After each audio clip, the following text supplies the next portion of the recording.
everybody, welcome back to the channel. If you're new here, we're normally working on a renovation on a 1956 Calcraft, but this is our 1968 Playmore that we remodeled in season 1. If you've been following along for a little bit, you'll know that I've had to pursue a quiet title action on this camper in order to get it legally in my name. That process has finally come to an end, and this is my camper, and I can do whatever I want with it.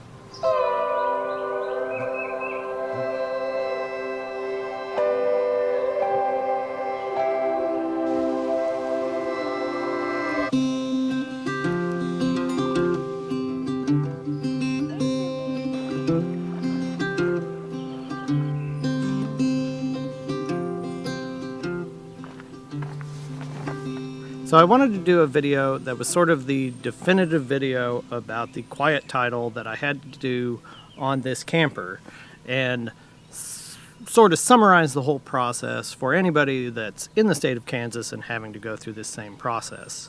This does not apply to other states that may have a different process or may have an easier process. This may not be the only way to secure a title for a titleless camper in the state of Kansas, but this one had previously been titled in the state of Kansas, so I do not believe some of those out-of-state loopholes would have worked because the Department of Transportation would say, well, this is already titled to this person in our state. So bear in mind, I'm not a lawyer, so I don't necessarily know all the ins and outs of this, but I'm going to tell you how I went through this process. And according to the DMV, if you don't have a title for your camper, this is the process you need to go through in the state of Kansas.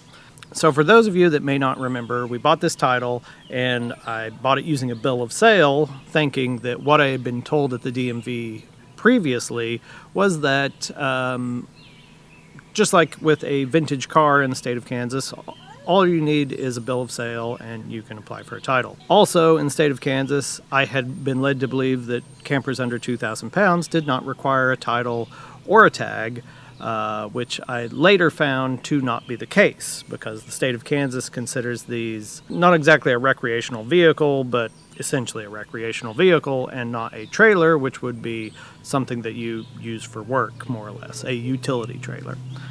There's some more ins and outs to that I found out when I went to actually tag this, but that's the basic understanding. If you have a camper in the state of Kansas, it needs to be titled, it needs to have a tag. You may be able to find a company that will do a quiet title action for you. There's one in Wichita that will do flat rate quiet title on basically anything. They charge $2,500 for that. And I thought that was a little high, so I decided to contact a lawyer that I had worked previously with for our business and ask him about it, ask if he could do it, and he said yes and gave me an estimate on the price.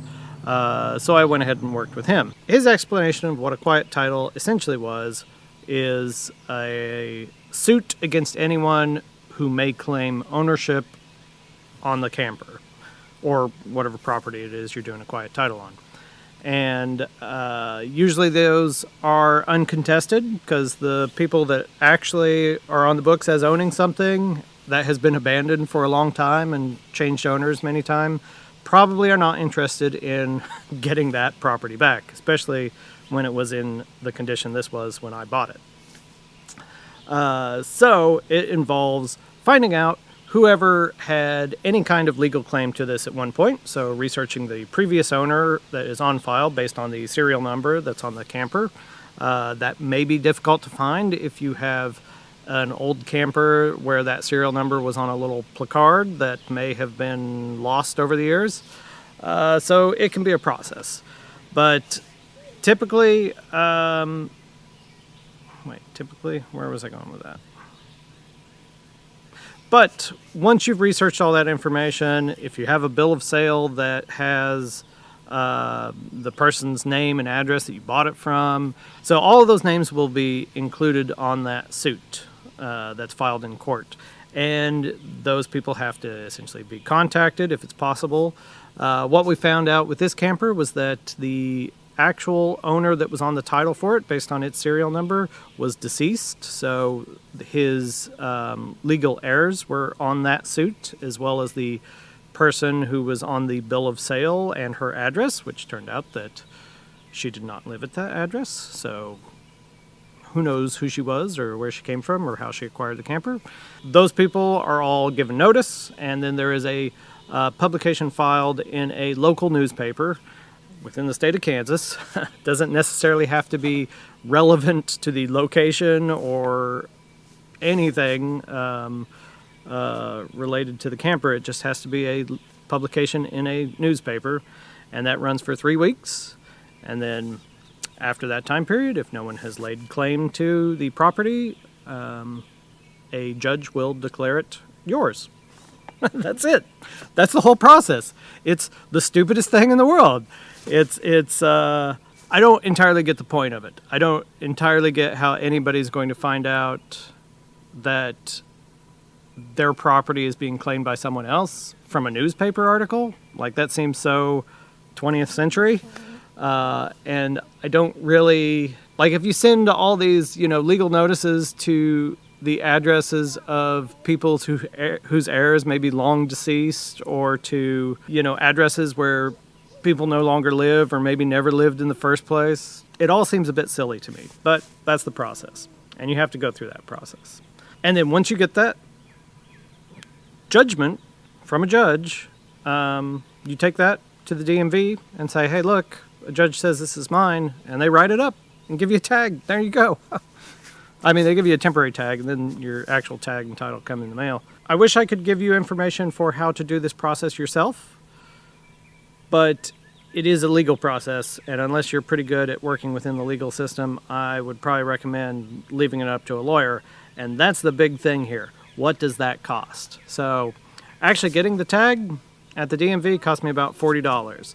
The rest of it, legal fees, the publication in the newspaper, court filings, all that stuff, wrap that all up together, and it came to just about $1,700.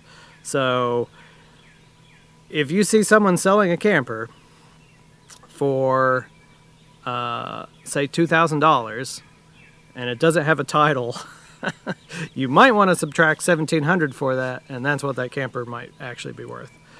Fortunately, we didn't pay very much for this camper. We only paid $600, and with the renovations and the legal fees, it still comes out to a pretty good deal on it.